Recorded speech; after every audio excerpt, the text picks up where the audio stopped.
Ay, yung ibon yun.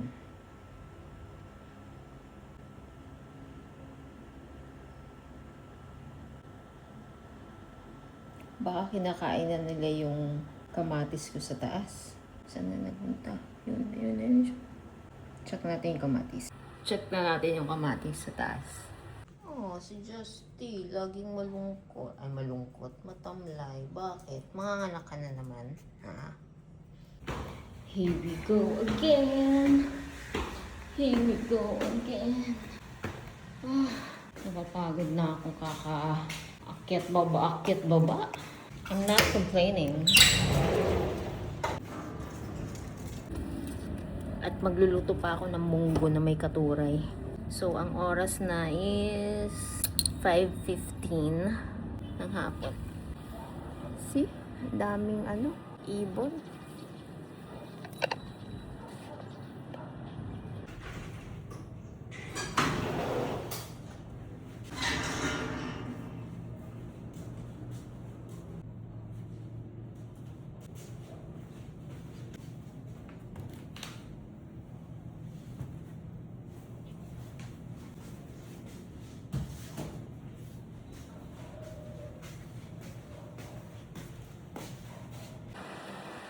Okay, day 3.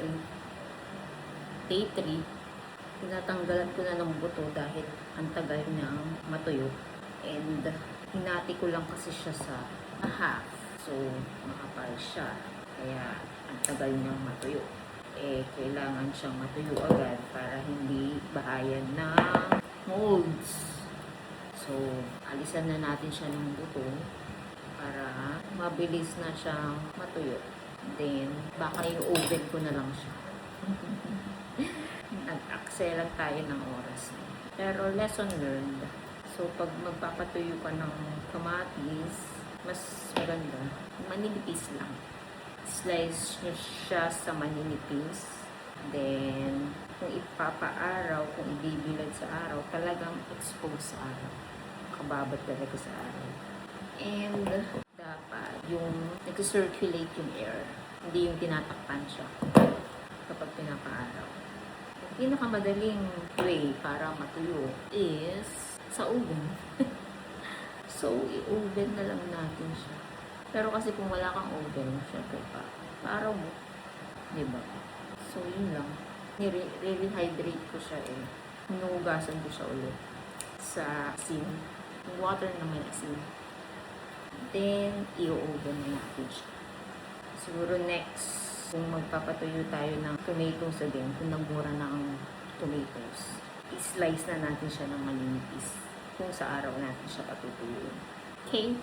Okay, hugasan na lang muna natin siya ulit.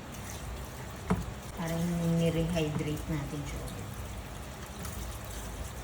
Napakadami.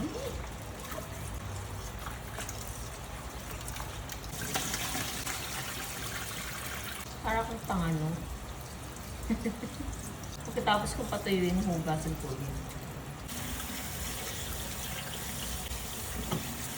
Gina-drain na natin siya.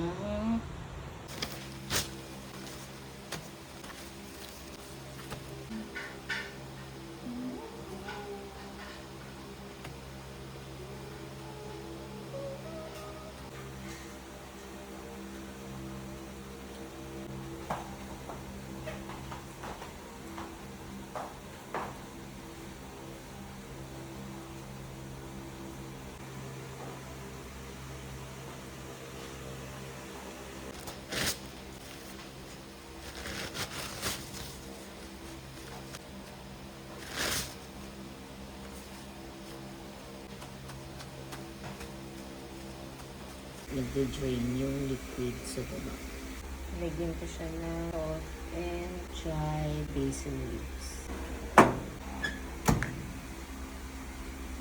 So, yung heat source niya nandun sa taas, tapos nag-circulate yung air. O, dun siya, nag-circulate yung air.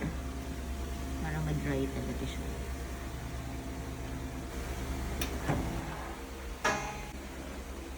Tcharam!